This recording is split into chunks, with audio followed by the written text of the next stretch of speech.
Please welcome to the stage, Linda Mathis.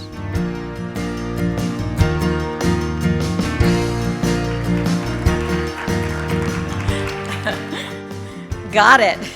I think we've got it, don't we? Brad, and that's because you have given us such a clear and compelling, a little bit depressing, a little bit encouraging picture of what could unfold for us and why it's so important for us to be here, doing everything we can to stay prepared and strong. Thank you so much for being here, for kicking us off. Thank you for doing what you do every day. Y'all, I've seen Brad Kaiserman make split-second decisions, data-driven decisions that help thousands and thousands of people get what they need, when they need it, where they need it. Powerful, incredible leadership, Brad. Thank you so much. People follow you. I and others will follow you just about anywhere. Thank you. Thank you. Let's hear it for Brad again. I think you've also reminded us why we all need to pack our preparedness bags and head for that house on the mountaintop that you and your wife have bought. Very clear picture of that need. Thank you, Brad. That's Brad. I'm Linda Mathis, CEO of Your American Red Cross in the National Capital Region. And like Doug, I live and work and play right here in this community. And I gotta tell you, it's so reassuring and comforting and exciting to see all of you here caring about this subject matter and continuing to build on the strength we've built in this community. Brad spent a lot of time reinforcing, reaffirming what you and others in this community have done. I know we all want to live in a community where people know what to do and how to do it, and they do it to help take care of each other. The gold standard. I think you're right, Brad. People here have done a lot, but we've got a lot more to do. So thank you for showing up, for pitching in, for playing your part, and helping us take the ball even further. And speaking of relationships, and Brad spent a lot of time talking about the importance of relationships. I heard the head of the military in this area speak recently, and he too spoke about the complexity in this region. He said the way we mitigate the complexity in here and get things done is through relationships like those around this room today. So leverage this event to further build relationships. My team and I really appreciate the relationships we have, the opportunity we have to partner with, to support and learn from the organizations you'll see on stage today and organizations represented in the audience today. In our everyday response role and in our role in response to big old ugly disasters, we really appreciate the opportunity we have to work in partnership with the emergency management teams and leaders in all the sectors throughout this community. And Brad mentioned all the sectors throughout this community. We wanted to convene this summit to foster all of us continuing to learn from each other. At our summit, literally a year ago, we spent time talking about the complexity, the benefits and the complexities of this region that Brad elaborated on, the local, the state, the regional, the federal ways of life, how the different parts work together, supplement each other, support each other. This year, we're going to take that conversation further and deeper. Our first panel will use some possible major disruptive disasters as the context for talking about possible impacts, what they're already doing to prepare for them, and what we all need to be doing, thinking about these possible major disruptive disasters.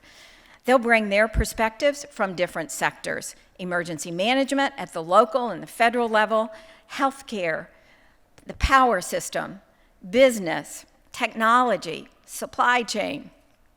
To pull it all together and facilitate our panelists is our terrific moderator, who brings a lot of experience both in business and in Homeland Security related issues. He's a partner at Guidehouse, working in the areas of organizational transformation, operations design, financial management. He leads the national security sector, which encompasses work across the United States Department of Homeland Security, Department of Justice, and the intelligence community. I'm speaking, of course, of John Saad, who is an active member of our board of directors, a member of the Summit Planning Committee, and he also chairs the Homeland Security and Defense Business Council.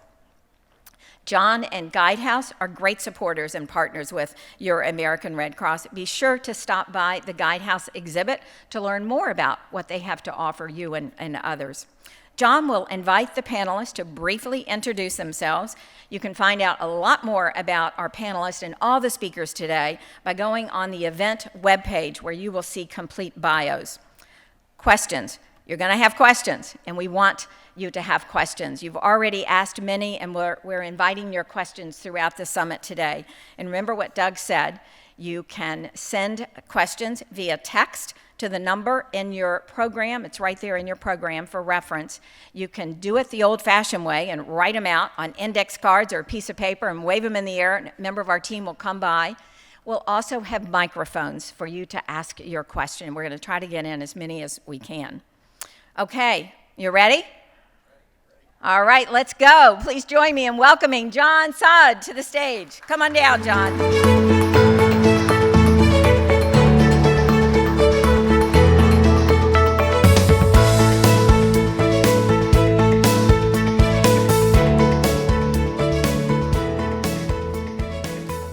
Good morning, everyone. Linda, thank you for that introduction. That was fantastic. I'm proud to be here today to lead this panel, and Guidehouse is proud to be a strong partner with the American Red Cross and its mission around preparedness in our national capital region.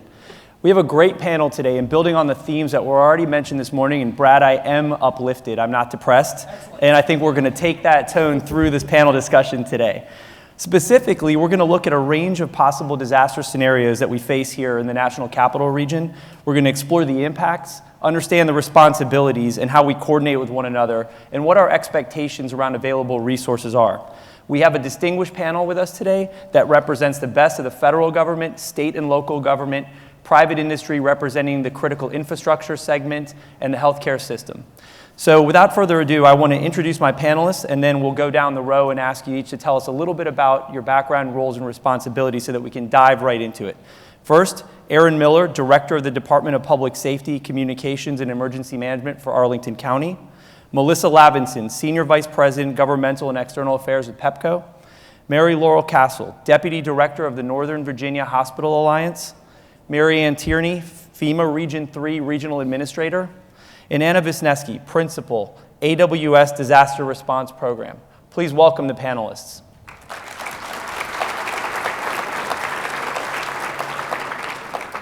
All right, let's jump right in. I'm going to direct this at Aaron and MaryAnn just to kick things off. You heard from Brad, you heard from some of our other speakers this morning. This is a range of threats that we face in this region, whether it's man-made or natural disasters. Can you talk about some of the things from the state and local perspective, Aaron, and then we'll turn over to MaryAnn for the federal perspective that we're thinking about and preparing for in this region? Good morning. Happy to be here. Thanks, John. I want to echo what Brad said. I think one of the biggest threats that we face, and this was demonstrated for us, I think, acutely in the severe rainstorm and resultant flash flooding that we had on July 8th. Those types of more severe, more frequent weather impacts that brought a month's worth of rain for us in about 2 to 3 hours continue to make it difficult at the state and local level to handle disasters. And what do I mean by that? That event alone, that small slice of time, cost Arlington County as a government between $6 and $8 million, and cost our residents upwards of $2 to $3 million. So a $10-11 million disaster within a 3-hour time frame, and unfortunately that did not meet the thresholds for certain categories of federal assistance. As a result, that burden was not shared across the system and not supported through the Stafford Act, and instead Arlington had to rely on not only its own financial reserves, but our other communities in Fairfax and things like that. We did receive some limited federal assistance, which we're extremely grateful for the partnership. But once again, that burden on our residents, that burden on you as taxpayers, and that burden is only going to continue to grow as these things become more frequent and more costly. Great. So from a regional perspective, MaryAnn, I know that there's a range of things that affect the territory that you're responsible for. Now the Federal Emergency Management Agency looks at things.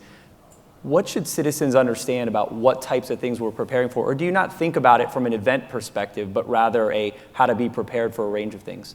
Yeah, that's a great question. So I think, there's, as was discussed earlier by Brad, a variety of hazards that could impact the National Capital Region or really anywhere within FEMA Region 3.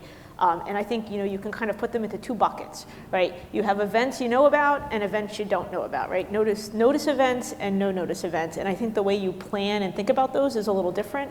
When you have time to prepare, you can more robustly leverage relationships that you have. You can pre-stage resources. You probably have a deliberate plan of some sort that you can take and then turn into an incident action plan. And you have more time, right? And that time gives you a lot of luxuries that events without notice don't give you. And so in a no-notice event, time is very compressed. And that's where I think the relationships can really pay the biggest dividend, because you're moving at a very fast pace and you're making decisions in a very compressed way that you normally wouldn't in an event where you have notice, say like a hurricane. Whereas the derecho is a good example of a no-notice event. It just hit and there was a lot of power outages, and a lot of the ways that we normally communicate and coordinate were degraded. The other thing with a no-notice event too is you kind of have to go to war with the army you have at that time, in particular around evacuation, which I know is a real concern for the National Capital Region. Depending on the time of day and the day of the week, an evacuation and no-notice event will be very different, right? Depending on where WMATA's rolling stock is located, depending on what the commuting pattern is, depending on whether there is a high tourist population in the district and in the surrounding areas. So thinking about hazards in terms of hazards you have time to plan for and hazards that you have less time to plan for, I think is a really good rubric. The other thing I'll mention too is that, in my experience with disasters, in a disaster, you're fighting three things, right? You're fighting whatever the consequences of that hazard are. So whether it's anthrax or a sniper or 9/11 or something like that, a weather hazard, whatever the consequences are, you are battling that. The next thing you're battling are the seams, right? There's in the military, they say the enemy will exploit your seams. And with us, there's a lot of seams between our organizations. There's a lot of organizations that are engaged in response and operations and planning in the National Capital Region. And each time somebody lights up a node, you create a seam. And where emergency managers and other responders can really earn their pay is working to close those seams through good coordination. And then the last thing is time. You're always fighting time, especially in a no-notice event. And so one of the things I'm very focused on is compressing time in a response, anticipating requirements and being proactive so that we can meet need when it is needed and not be behind the curveball. Let's pull that thread a little bit, talking about coordination, collaboration, preparedness, having partnerships in place, and maybe how we can link in some of the elements of our critical infrastructure. So Melissa, you represent Pepco. Obviously, the first thing everybody thinks about, even if it's not a disaster, is my air conditioning is not working, my heat's not working, the lights are out, the fridge is melting all the ice cream, all that sort of thing. But in real scenarios of consequence, everybody's wondering on how vulnerable our critical infrastructure is and what we're doing to make sure that we're up and running. What are some of the things that you're doing at Pepco to make sure that the community is prepared, and also partnering with state and local governments? Sure, thanks for that question. And I think as you heard Tyler mention earlier, right, that we do have a framework which we work by to make sure that one, right, we can prevent and avoid power outages. Two, that we're prepared to respond and recover as quickly as possible. And then three, the communications piece. And I don't want to underestimate the communications piece, because that's really where the collaboration and coordination comes in. And that communication, not only across agencies, but with our customers, is extremely important.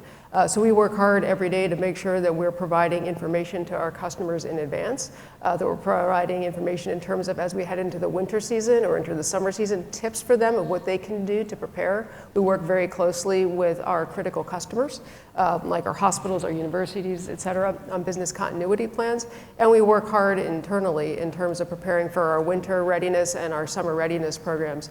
It's a cross-functional effort that we do within Pepco and actually across the Exelon utilities to make sure that our assets are maintained and that we have we've understood exactly, where some of the vulnerabilities might be and making the right investments to make sure that we sort of close those gaps.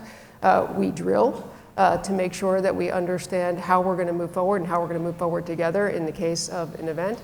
And then we really make sure that we've got the right communications channels in place and that we're leveraging those communications channels so that, again, we're getting information out both in advance, but that also we know how we're going to do it in real time.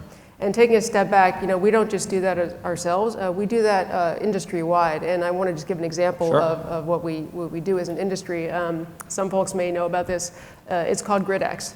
And it happens every few years, and it's a massive sort of disaster preparedness exercise that we all go through. And it's national, and we work in coordination with our government partners at the local, state, and federal level, and our utility partners and other critical infrastructure companies. And what we do is we get different scenarios, whether it be a natural disaster, whether it be a natural disaster combined with a man-made disaster. It could be a cyber attack, it could be a terrorist attack. And we drill to figure out how would we respond? Did we have the right preparations in place? Did we have the right preparations around our existing infrastructure and our assets? Did we have the right preparations around our human capital? And did we have the right preparations around how we would communicate not only with the public, but with each other? And I can't underestimate and underscore the need for that kind of drilling and that kind of preparation. And the more that we can do that, and the more that we can do that in collaboration with our partners, like the folks here on the stage and those in the room, that's just going to make us stronger, and that's going to allow us to, again, recover as quickly as possible and do it in a way that we make sure that we're doing the best we can for the constituencies that we all serve. Thank you for that. And one of the things I think when we think about disaster preparedness, for many people, it quickly goes to natural disaster. But cyber threats from nations that want to do harm to the United States are on the rise. What are some of the things that you're seeing in your organization, how to prepare for that? So again, I think as you heard Tyler talk, we do have a program, a mutual assistance program that we use on the physical side, but we also actually have a mutual assistance program that we use on the cyber side as well within the industry. And that's also part of the drilling that we do. And the investments that we're making on our system, they've seen an exponential increase, not just within our company, but around the industry and in other critical infrastructure companies in terms of the investments we're making to both identify the threats, but also protect against intrusions. And one of the things that I want to focus on, because this is something that we can all do from a cyber perspective, is we all have a role to play in that, whether it be at a company like Pepco, at a nonprofit organization. We can be our own worst enemies, the individual. And I think everybody's heard the term phishing or spear phishing. That's very real, right? Before, I think, several years ago, right, we were seeing lots of nation state actors, and we still see those. But what we're seeing more and more of is those kind of phishing expeditions, those one-offs where people are trying to come in and trying to come in through us, through the front door. So we do a lot at Pepco Exelon in terms of both educating our employees around that, but also drilling, training, and responding to that. And I would just say for everyone in this room, one thing you can all do is you can be aware of that, you can be vigilant around that, and you can make sure that you just don't click on that icon from that person that you don't know. Great, thank you. Mary Laurel, the Northern Virginia Health Alliance has an important role to play during disasters and the preparedness and also the response and recovery phases. Can you talk a little bit about what that role is and how you interact with your counterparts here? Yeah, absolutely. So we are funded a few ways, but primarily through HHS ASPR funding to serve as the healthcare coalition for Northern Virginia. So it's not just hospitals, it's all sorts of healthcare facilities, so skilled nursing facilities, dialysis facilities, home health agencies, because our ultimate goal is to prevent a surge on hospitals during a disaster. We want the hospitals freed up to care for those that were directly impacted by the disaster. So a great example is back during the derecho, we realized that a lot of facilities plans were to evacuate to the hospital emergency department. Hospitals are not equipped to suddenly care for all of the nursing home residents in Northern Virginia. Now, in 2020, if you asked any of our nursing homes in Northern Virginia, 0 of them would say that they plan to evacuate to the emergency department. So that is a huge improvement. And one way we ensure we're prepared is MaryAnn talked about leveraging relationships. A huge part of what we do is forming and leveraging those relationships. Yes, there's an operational component to what we do. We have 800 megahertz radios in all of our hospitals, all of our nursing homes, so that we have redundant communications. But those relationships are really the most meaningful thing that we bring to the table. In addition to emergency trainings and exercises and plans, we host monthly healthcare coalition meetings, and that's where you see people trading business cards. You see different healthcare partners forming relationships and saying, hey, we're near each other. Let's talk about if we had to evacuate to each other. Let's talk about how we can share resources.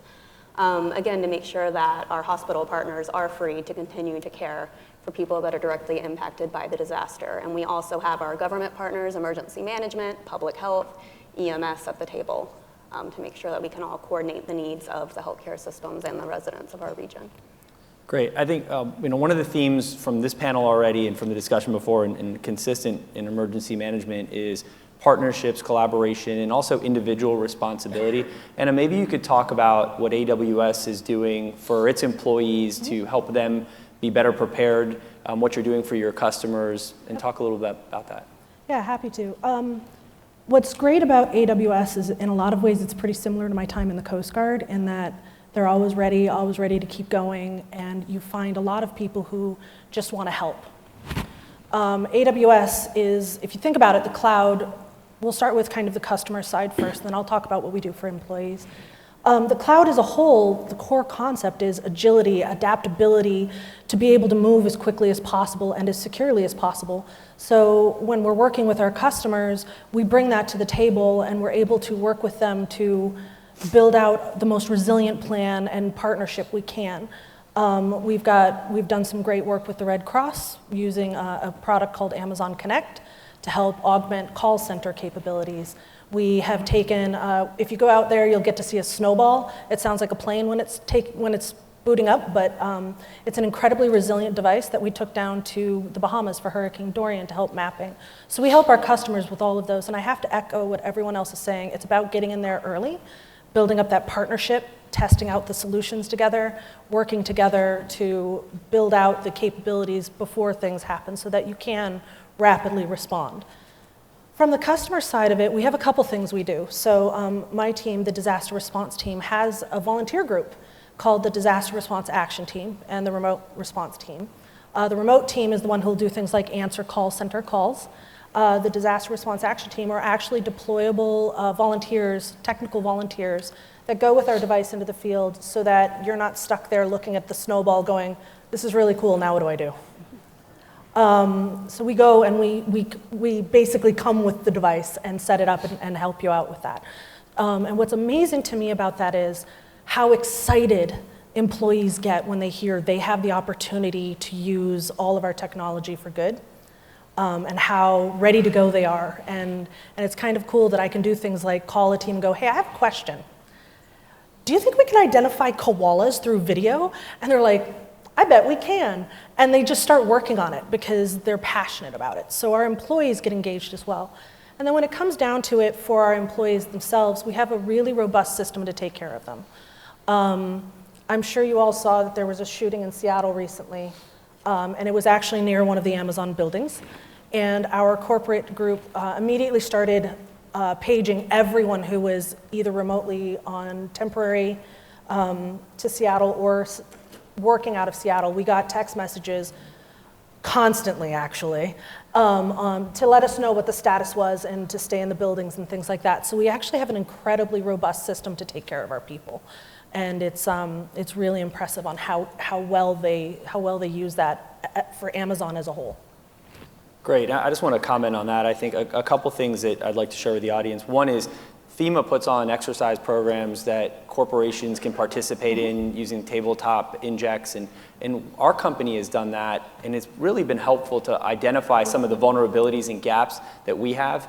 And it's not a high lift, and I encourage all the audience members that have companies in this area to think about those types of things. Another thing that we're doing, because I think we need our employees, and we all feel this way, to be able to take care of themselves so that we can take care of our customers or whatever that need might be in the community, is we're launching an initiative where we're trying to get our employees to develop an emergency preparedness plan, a family level plan. And I think as Brad said, hope is not a plan. We want people to develop these. It takes 10 minutes. The Red Cross has a template on its website you can follow, but then you have to practice it. And you have to talk about it with your family members and make sure that it works. Again, every incremental step taken really helps our first responders, our emergency managers, our community be more responsive to those needs because we're able to take care of ourselves in some capacity. So to that end, maybe you could talk a little bit about how you work with the community to make sure that they are prepared so that you can do your jobs and that sort of thing. Sure. So one of the things in particular that Arlington prides itself on is its participation of some of its community members, particularly in our community emergency response team. And I think throughout the National Capital Region, this is a program area where you see a great deal of interest and involvement from folks. What I like to say is, we try to create opportunities for every level at which people want to be involved. At its base, we want everyone within the community to do those three simple things, right? Have a plan, get a kit, and stay informed. And if you want to sort of ratchet that up or you want to participate a little bit more, we try to create opportunities by interest and skill set. And so, that goes as far as participating and becoming a fully trained CERT volunteer, or it may be taking a course that we have that's based on Stop the Bleed called Until Help Arrives. The goal for us really is to be intentional about the opportunities that we create, to create multiple avenues of interest for the community, recognizing that by skill set, by interest, by time, and sort of allowing folks to choose from those opportunities, right? We know that one size doesn't fit all, and that's why we've sort of designed our engagement strategy for our community around, I call it choose your own adventure. At its core, we want you to do these things, but should you be interested, we want you to continue to stay involved through any number of different methods. Great, thanks. Emergency management is a team sport, right? And you are all on the team, right? You are all a part of the team, and the public is also a part of the team. They are an essential part of our emergency response chain. Most first responders are your neighbors, right? If there's a tornado or a house fire or a tree falls on your house, which happened to me last year, your neighbors are the first people that check on you or call 911. And so the public has to be a part of our solution, right? They have to be a part of the team because we need them to cooperate and to provide assistance. And I think a lot of times emergency managers and public safety officials don't look at the public as a part of the team. They look at the public as something that has to be managed and controlled. And I think especially in 2020, that is unrealistic. And so I think as a community, as a profession, we need to think about how we engage the public and nudge them to take action, right? To be prepared. Because despite our best efforts to get the public to prepare, many don't. Lots of people can, and they do, and that's great. And those folks are ready, they have a kit, they're informed, they're on a CERT team. They are not who we're gonna spend a lot of time on in the disaster. We have a lot of people who can't prepare. They are financially, physically, unable, for a variety of reasons, unable to prepare. There are lots of barriers that prevent them from preparing. We need to be spending our time on those folks because those are the people who need our help the most. I always tell people, FEMA has a great mission. We help people when they need help most. And when I think about the people that need the help the most, it's those folks. And then we have a group of people in the country who can prepare and don't. And we, I think, need to spend a lot of time and energy nudging them to action, right? Getting them to do really basic things like have a kit, have insurance. Many people, in fact, a third of Americans are underinsured. So look around the room, every third of you, every three of you is underinsured. I encourage you to check your insurance. Buy flood insurance. Have a financial plan. Have some savings. Most Americans don't even have $400 to withstand a basic financial hit. Those are things that are going to make Americans more resilient, and we can't ask them to be a part of our plans and be on the team unless they can take care of themselves. So I think there's, if I worked for the GAO, what I would say is some work has been done, but much more is needed when it comes to getting the public prepared and getting them on the team. Can I just just a question? How many folks in this room actually have a plan for their families or have an emergency response kit in their home or in their car? Actually, that's a good number of people. And It could be because we all work. The audience Yeah, is the also. audience is. but it wasn't 100%. You're right. It was. Yeah. I'm sure But the other room across the way is going to be a lot less a little hands. less, yeah. But I think that's great, right? Everybody, like the majority of this room has a plan and has a kit. Now, cascade that. Think about your family members. Think about your aunts and uncles, your parents, your brothers, your sisters, your neighbors. Ask them, do they have a plan? Do they have a kit? Do they know what they would do? Ask your kids, do they know what they would do? I think we'll find that when I ask that question to my family members or my friends, the majority of them actually don't have a plan. They haven't thought about it. And I think that's something in our region that's a little bit different than I think some other regions. I spent some time out in California, lived out there for a bit. And when you think about things you can prepare for, things that the unexpected, because they're so used to earthquakes. When I ask that question in California, in any room I'm in, 80–90% of the hands go up because you never know when that earthquake's going to hit, but you know you have to be prepared for that earthquake. And I think here in this region sometimes our friends, our family, they don't think that way because storms, we usually know when they're coming, right? The big rain, sometimes we don't, but we usually know when they're coming. We can prepare for that. We can respond to that quicker. I think it says unexpected things. Those are the ones, and just building off of what was just said, we really do need to make sure that those that can take care of themselves really have a plan to take care of themselves, because those that can't, that is where we really do need to spend our time. And there's a lot of people in our region that can't take care of themselves. You could pretty much become the Brad of Christmas and start giving them starter kits at Christmas time. Because a lot of times what we find when we're going out and talking to people, even with the technology side of it, but even like with my family, is they don't know where to start.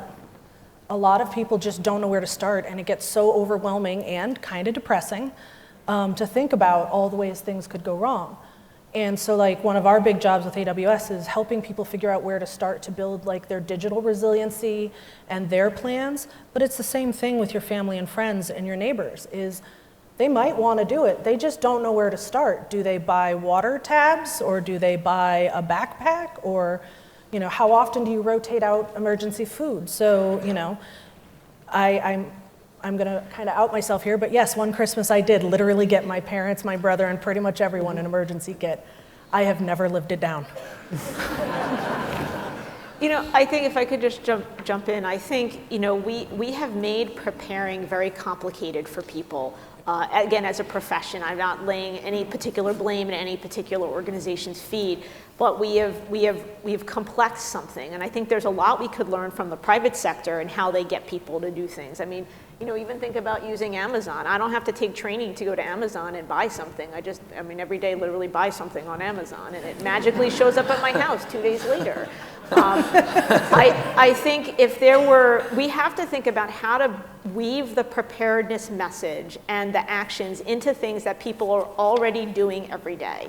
Because the idea that preparedness is something that we do in September, right, it's not working. It just isn't. And the data shows that. FEMA just completed the National Household Survey, and Americans are not preparing at any higher rate than they were before. And what prompts people to prepare, to your point about California, is 44% of the people surveyed said that prior disaster experience is what motivates them to prepare. So I think we have to think about how to get folks to do the things that we need them to do, but do it in a way that's easy for them. And I think we need to do some work there as well. I think something really important that people can do as well is be an advocate for preparedness. We're talking a lot about personal preparedness, and we all immediately think of our homes. But how many hours a week do we really spend at home? We spend time in workplaces, our children spend time in daycare and in school. Loved ones may live out of their homes and healthcare facilities. So don't be shy about when you tour a school or you tour a daycare or a nursing home, asking what is their plan for emergencies, what preparations do they have in place, how will they reach you if something goes wrong, and how can you reach them to find out their status. I think that's really important as well. And when we talk about taking care of your neighbors, the biggest barrier we hear from a lot of our healthcare partners is people just being able to physically get to an appointment, especially dialysis. If Metro Access is shut down, if they can't get a cab, offer to drive your neighbor. A lot of folks aren't comfortable driving in the snow. And I will say, from my time working with local and state government, We don't have a secret fleet of snowmobiles. People think that we will swoop in and give people rides, and we simply can't. And if they turn to 911 or they call an ambulance, they're going to overload that system, and they're going to get transported to a hospital when that's not really where they need to be. Yeah, and I think because we have a group in this room that has such a high IQ in this area, it's incumbent upon us to share this and make sure that we're preparing others. One of the things that'll come up later in today's agenda, Dr. Marco Palma will talk about people know what to do, but there's inaction around doing it, and what leads to that inaction, and how can we present it in a different way. There's a lot of information out there to share, so I think look forward to that part of the discussion today. Can't have a panel like this at a time like this without talking about the coronavirus. So Mary Laurel, I want to start with you. Everybody's talking about it. There's a lot of misinformation out there. Maybe you can talk about what you and your team are talking about, and then we can kind of go up and down the panel to get perspectives as well. Absolutely. So, not to be depressing, but that's the theme for today, right? But as the climate changes and the world becomes more connected than ever, emerging infectious diseases are almost becoming the new norm. We saw SARS, a little bit of a break, H1N1, kind of a break, and then just Ebola, MERS, Zika, novel coronavirus. It's all really speeding up. And like I said, this feels very familiar, but in a good way, because we've had all these practice runs, and every time we practice for a new emerging infectious disease or we prepare to respond to it, those lessons do carry over to the next one. So those investments we've made are really important. Right now, it is a lot of public messaging, correcting misconceptions, reminding people as well that it is flu season. We have already lost thousands of people to influenza this year, and we're not really freaking out about that. But we have not lost anyone in the United States to novel coronavirus yet, and we're all very worried. And I know that goes back to the theme of uncertainty that was mentioned in the opening. It's uncertain, it's a rapidly evolving situation. It does make us uncomfortable, but it's still the same basic precautions. Wash your hands, sneeze properly, the Dracula sneeze, and just avoid close contact with ill individuals. But we are preparing our hospital partners, and again, the lessons we learned from things like Ebola, messaging to individuals who are ill to contact the health department before they show up at a hospital, so the health department can coordinate how that person will arrive at the hospital, get them masked up before, go in through a side door, isolate the individual. These are all things that we've done before and that we're preparing to do again. Great. Aaron or MaryAnn, others? Yeah, I think at the local level, one of the things that Mary Laurel highlighted was the responsibility of local emergency managers to assist public health in getting the right information to the community, making sure that they stay informed in a way that is not overwhelming. These sort of novel viruses or sort of everyday threat, a new threat, can tend to feel like, wait, what is this thing I got to do now, right? But as long as we can help our public health officials in distilling down the information to the key actions that our community needs to take, and keeping them informed, right? The absence of information makes people worry. Being able to bring our public health professionals to the forefront, leveraging our networks as emergency managers, and expanding that message and amplifying it is really, for us, the most critical thing that we can do right now. As was mentioned, sort of, and MaryAnn talked about this morning when we were before the summit, sort of the idea that, hey, we have playbooks for this. We know what to do. We have to trust the relationships that we have, allow the professionals to continue the investigation, and keep communicating with our public. And I think, relationships in preparedness is something we talked a lot about, and we heard the themes come out this morning. Obviously, since 9/11, we made tremendous headway in this region and nationally around that. But what are some of the things you're doing tactically? And we can get everybody's perspective from the government level, but also the private sector in critical infrastructure. What are you doing? What does that look like to people? Is it you're picking up the phone and calling FEMA? Are they calling you? Are you convening authorities? How are you doing that? You want to maybe work down the Yeah, absolutely. So I think, as was mentioned, 24, 25 or more jurisdictions within the National Capital Region have fairly robust mechanisms with which we coordinate on a daily basis. And I see partners from the Metropolitan Washington Council of Governments, for instance, in the room, one of the large organizations that we rely on to help convene and bring us together. For us, it's continuing to emphasize the regionalism, continuing to emphasize that despite what some of our elected officials want to think, geopolitical boundaries really don't matter. The Potomac, it may feel like I got to have a passport to cross the Potomac at times, but that's not true, right? This threat is, whatever it is, does impact us all. And so coming to the table with that mentality, I think allows us to tackle these things with an open mind, and then leveraging those opportunities every time we're together to say, hey, be very open about our vulnerability and what we don't know. This is what I'm having trouble with. Can you help me? Or can you help me better understand that? And I think we do an excellent job of that. And that sort of is what's keeping us one step ahead of some of these things. And I'll just add on to that. I talked a little bit about what we do kind of at an industry-wide level with our GridX and with our planning and our training around that, with our industry partners, with our local, state government partners. We do that on a regular basis. We have our own internal preparedness training, response activities. We have a whole infrastructure in place to make sure that when events do happen from sort of isolated events to more regional to sort of system-wide events, it's sort of a cascading group of folks that get brought in with very structured roles, responsibilities, communications, et cetera. And again, a big piece of that is not only how we communicate internally with our employees, making sure everybody knows their second roles, making sure that we have a continuity of business and of planning, making sure that our employees know where to go, know how to take care of their families before they get there, so that when they show up at work, they're ready to work. But also to have that communications in place with our customers. We do that, on a regular basis. But we don't just kind of plan or wait. We're doing this kind of coordination on an ongoing basis, on a regular basis that folks may not even be aware of in that cross-functional way. We have the State of the Union coming up. There's a lot of coordination that goes on behind the scenes with company like mine, with our national security folks, with local law enforcement, et cetera, to make sure that we're all prepared for a major event like that. A lot goes in behind the scenes for the World Series, again, to make sure that everybody knows what their roles are, what responsibilities are, that we're prepared to prevent anything from happening, but that if something happens, we know how we're going to respond, recover, and communicate. And the list goes on. I think we heard in this area, we have lots of major events all the time that get national or international attention. And so behind the scenes, there's a lot of coordination, a lot of work that goes on, and a lot of planning with critical infrastructure companies, local government, law enforcement, and community-based partners on a regular basis to make sure that, again, we prevent, we can respond, and that we know how to communicate.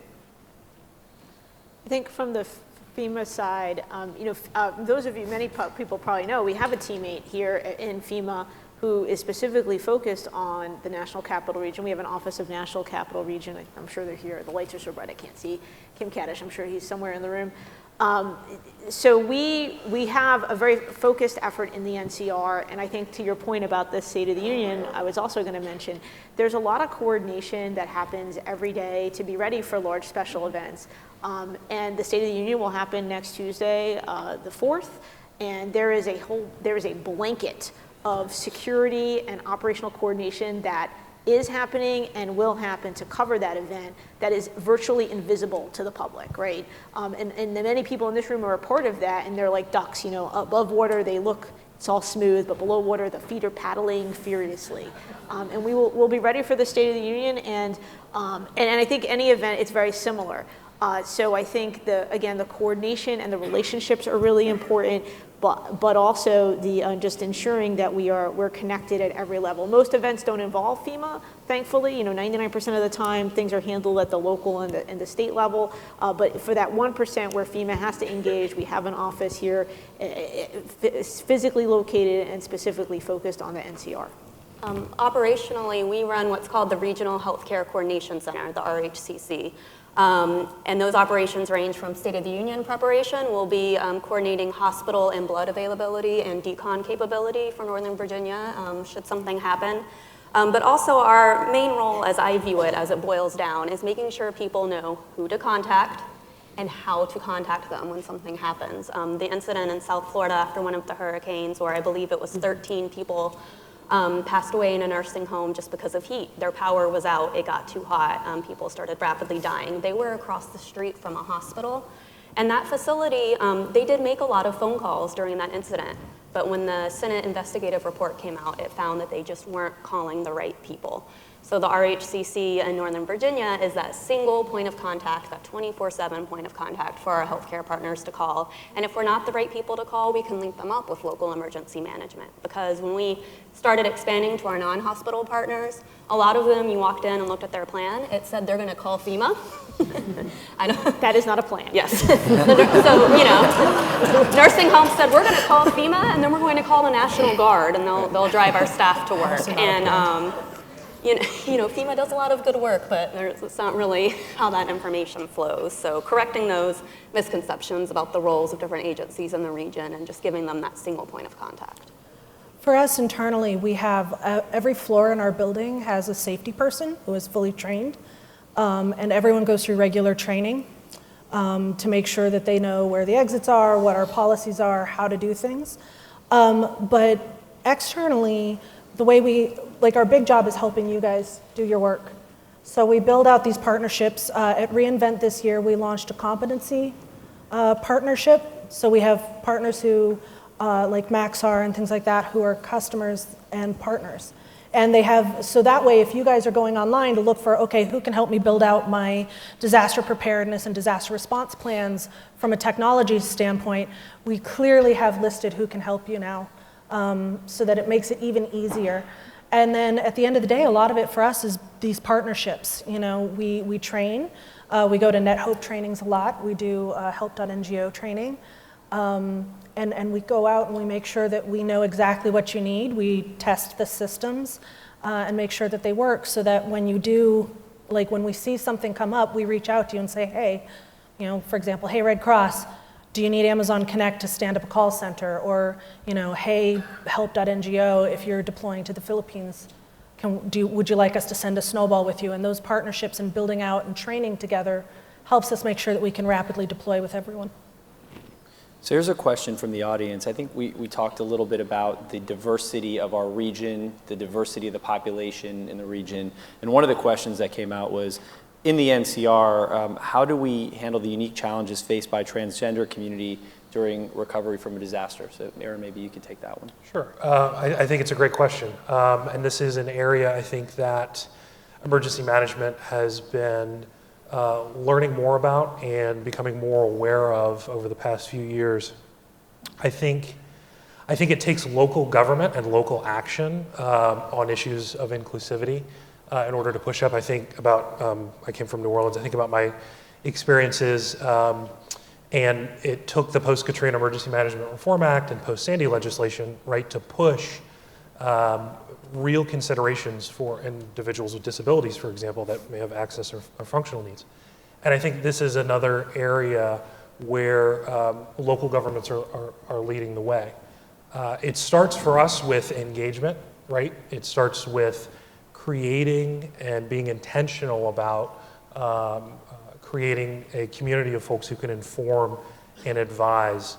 And that is not only within your team, but also within your partners. And so one of the things that we do, and one of the things that a number of our other agencies, local emergency management agencies do, is they leverage those organizations or entities which already have existing trusts built with underserved communities. And I use the LGBTQ plus community as a great example. The Department of Human Services within Arlington has a number of formal and informal advisory groups that help inform their programs, and we leverage those relationships to do the same for us. And when I say it's about being intentional, right? It's taking a hard look at all of the things within our processes and procedures that could impact everyone within our community. I think about it's as simple as forms, right? When you enter into a shelter, having the ability to have forms that are more inclusive, right? That, for instance, don't limit gender or prescribe identity in certain ways. It's doing facility analysis to be able to say, you know, a lot of times in shelters, it's congregate living facilities. So yes, you know, we want to be able to do the most good for people, but we also need to be sensitive about what that facility does. Just like now, we take care to make sure that it is ADA compliant and has other certain access and functional needs represented. I'd say a couple of things that I want to point to are folks that are doing, I think, exceptionally good work in here, as I'm thinking off the top of my head. One is LA. LA, actually, their Office of Emergency Management has, I think, what is going to be a model plan and a model engagement strategy for how their local emergency management agency is becoming better informed and making real change to serve, in particular, the trans community.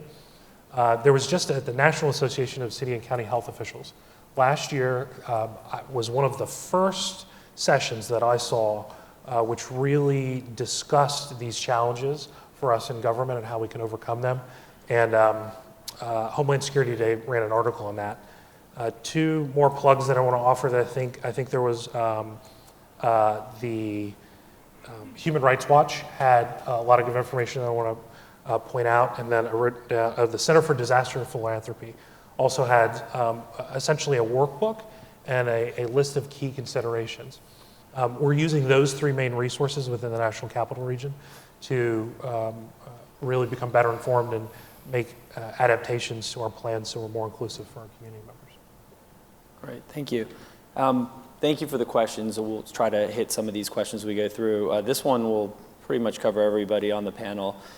Really, people want to understand your thoughts and the impact on planning and response from a long-term disruption to our electric grid, whether that's man-made most likely, and what does that look like? Obviously, Melissa, starting with you, I'm sure that there's lots of programs and things that you're doing, but then if you're at the state and local level, the federal level, the private sector, the healthcare community, how do you think about long-term disruptions and what to do?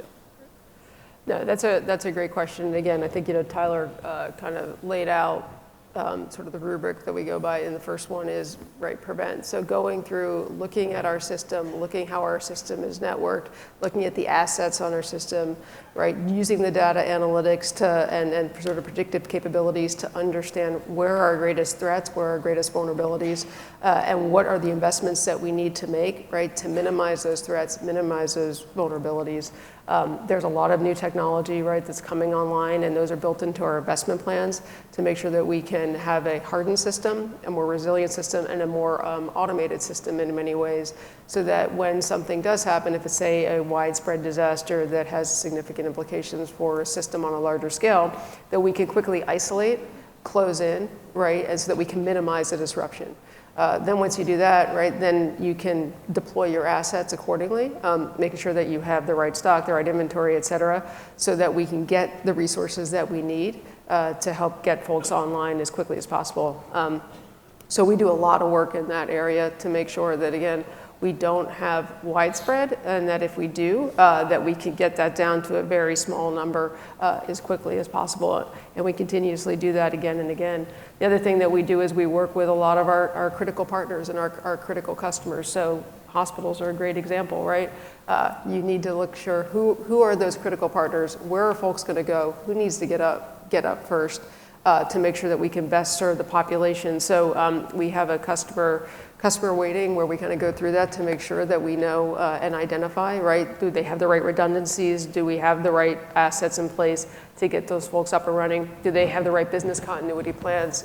We've actually just sat down with our hospital partners in the district to kind of go over business continuity plans to make sure that we know what we have on our side of the ledger to bring to the table. They know what they have on their side of the ledger to bring to the table, how we're going to work together, again, to minimize that disruption. And then going forward, the communications aspect, so that we can really make sure we're communicating and collaborating with our government partners so that we can get information as quickly as possible. So that if we know, look, we've gotten it down from here to here, these folks are going to be out maybe for longer than we would all like. So what's the plan?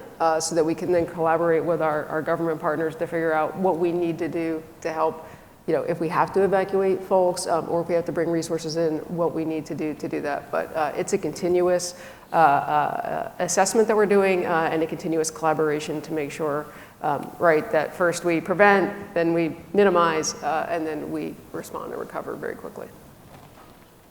I think I'll jump in. So So power, right? The dark. Everything is harder in the dark. Anybody who's experienced a large-scale power outage or a long-term power outage knows that. First responders know it's just hard to do things in the dark, right? So not having power, whatever the cause is a high consequence event. And the longer you don't have power, the harder it becomes. I'll give you 2 examples. I worked in New York City Emergency Management when we had the Great Northeast Blackout. New York City didn't have power for 29 and a half hours. And I really am thankful that it was only 29 and a half hours, kind of looking back on that event. The urban environments are not oriented to not have power, right? And lots of systems people don't even know how to turn them back on. I think that was something that we certainly experienced in New York City at the time. And think about how much more connected our society is now compared to 2004, which was really not that long ago when you think about it. And I think we saw what a long-term power outage does to people in Puerto Rico. There were people in Puerto Rico without power for 18, 19, I think in some cases 20 months. That drove immense human suffering, right? And immense requirements on government and the nonprofit sector to support people in dire need of services because the way that they normally access their services was not available, right?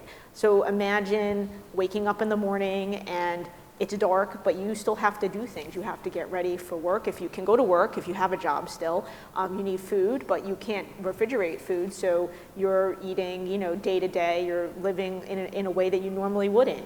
And I think we have spent some time thinking about that, and I think we have a lot of things in place to support people and to prevent. I think prevention is really where we're going to earn our money.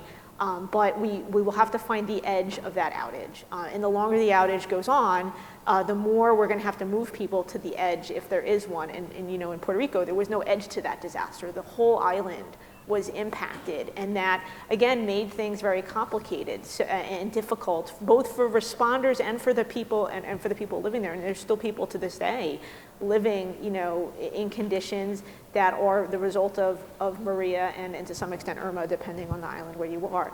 And I think in an NCR, a long-term outage, the first thing is where is the edge of that outage? And how do we position our resources to meet people at the edge? Because people, depending on the time of year, will only be able to stay in that environment for so long, and then they will have to move or relocate at least temporarily. And that's a huge logistical endeavor and a mass care operation. And that's where organizations like the Red Cross and other NGOs will be critical. But again, it's where we're going to be tested, right? Because one day something like that will happen, and we're going to need all of our tools at our disposal, overlaid by all of the relationships you are making now, right? And in the future to get through it. And we're going to need the public to help us. We're going to need them to be prepared. We're going to need them to provide assistance to each other, and we're going to need them to cooperate. And that cooperation will come with confidence that we know what we're doing, right? That we are ready. And I think we, like I said, have some work to do there. We talked about that sometimes our biggest risks are at the seams. When we're trying to collaborate, we're trying to prepare and plan. What would you say, and this is to the panel, what are our biggest vulnerabilities when it comes to being more prepared? Is it communication? Is it understanding? Is it funding? Is it some of all the above? Is it none of those things? What are, in your experiences, those vulnerabilities of why we're not better prepared? Not to suggest that we're not well prepared, but how can we get to an optimal state? Every time I meet with a customer and with our partners, the thing that comes up a lot is cross-channel communication. So communication between organizations can get really challenging because everyone's using different systems, or even though everyone knows ICS, you still come into a room and you have people speaking different languages or running things different ways, or your security protocols don't match their security protocols, so how do you share data? But getting that common operating picture and getting it to where the hospitals know easily where FEMA is telling people to go, and that kind of overarching common operating picture is still a pretty big weakness. Getting that data transferred is pretty hard. MaryAnn, did you? Yeah, so I'll say this will be very different. I think our biggest vulnerability is hubris, right? We think, and you all professionals, and like Brad, and people thought Brad was depressing. I'm sure I'll get a lot of those marks. You are all experts, and you're leaders, right? Like Brad said, but you also don't know what you don't know, and you're not as good as you think you are. And so I encourage you, I always say that to myself to keep myself humble. You know, I'm not as good as I think I am. Because I think you need to be humble, you need to be able to ask for assistance, you need to recognize that you are not going to be able to cover down on everything, and that's where you're going to need your friends and neighbors and partners. And so I encourage you to just be humble, because the hubris is what really, I think, gets in the way of most big, successful operations. And I'm actually going to take those two together, the communication and the hubris, because I think it's actually probably a gap that some of us don't even realize we have, right? So we do need that cross communication. We do need to make sure that, right, we have the right channels, et cetera. But we also need to make sure that we have, I think as Brad said, a plan B, because if those communication channels that you're relying on don't work in some sort of major disaster, whether it be natural or man-made, that's going to be a challenge. So, for example, you know, as part of some of the drilling that we've done, you know, we all rely on the fact that phones are going to work, or that email's going to work, right, or that our cell service might work, or et cetera, et cetera. What do you do to communicate if those don't work, right? If you can't get that kind of mass communication out, if you can't use your social network channels to get that out because something has happened, what are you going to do? How are you going to communicate with your own employees to let them know, hey, we got it, everything's good, you know, don't worry about it, keep going on with your job? What are those communication channels? So not only is it going to be challenging internally, but then think cross-current. How are you going to communicate? So again, having that plan B, I think for that communications is really critical, and probably kind of a major gap that we haven't really thought through of how do you do that when your typical networks aren't down, and how do you do that with the general public? Because those are folks that really need to know, because one of the things we do need is for folks to have a sense of calm, right, and a sense that it's under control and that, you know, people know what to do. Great. Before we move into final thoughts and wrap up the panel, there was one question, I think this is a pretty tactical one, but maybe we can provide some guidance. Is what are some of the best sources for people online to find information on some of the various preparedness programs and things that we've spoken about today from your different organizations, or other sites that you think are useful as resources? I will tell you this, it is overwhelming, right? The amount of information that gets created on a daily basis. You know, one of the ones, and I used this yesterday actually, and I don't know, some of our friends may be here, but the Naval Postgraduate School, the Center for Homeland Security Defense Studies, in partnership with FEMA, hosts what used to be the, what was the catalog of lessons learned, right? Between that program, which sort of aggregates peer-reviewed and best practice lessons learned, as well as there's some resources that the Centers for Disease Control has on not just health-related emergencies, but things like crisis communications that I think are really two of my go-tos that I use every week. Well, I would say, you know, first you can go to the American Red Cross. They've got some really great information on their website. You know, your local utilities, we all actually have information on our website about tips of what folks can do, what they can do to prepare for summer, for winter, et cetera, just to make sure that you're ready to go. And then, you know, I think a lot of, again, our local and federal agencies, I know I go there to look online, and I have to say, I think, you know, FEMA does a pretty excellent job of that. I would encourage people to register for local emergency alerts in their jurisdiction. I can at least speak for Northern Virginia. Every jurisdiction has a program where they can push out local emergency alerts. Speaking to novel coronavirus and things like that, definitely cdc.gov. There's not secret guidance that is only being provided to the health department. It is all posted there. That's going to be your source for factual information.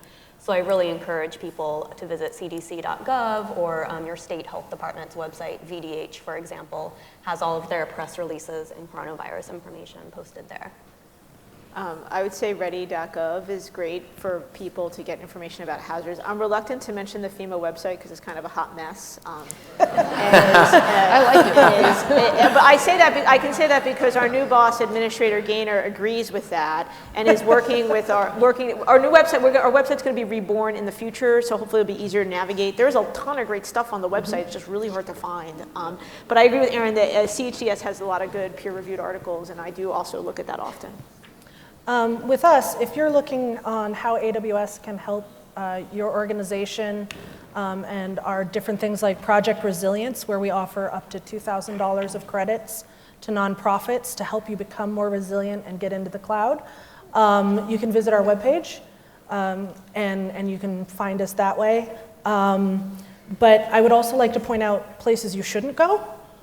Please don't go to Twitter.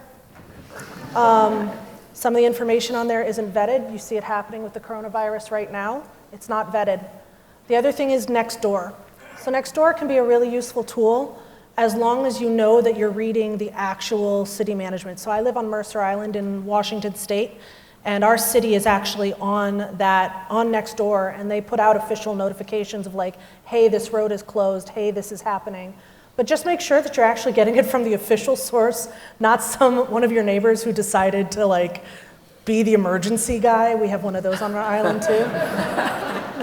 Sometimes he has some interesting commentary. But really be careful when you're looking for this information to go to the official sites, please, or to go to aws.amazon.com to find information about us, or reach out to my team. Because once you start looking into social media, you start getting all sorts of interesting ideas on what you should do. So keep an eye out for that. So we have just a minute left here, just rapid fire, final thoughts on what the ask of either the organization, the citizen, or the community from your perspective.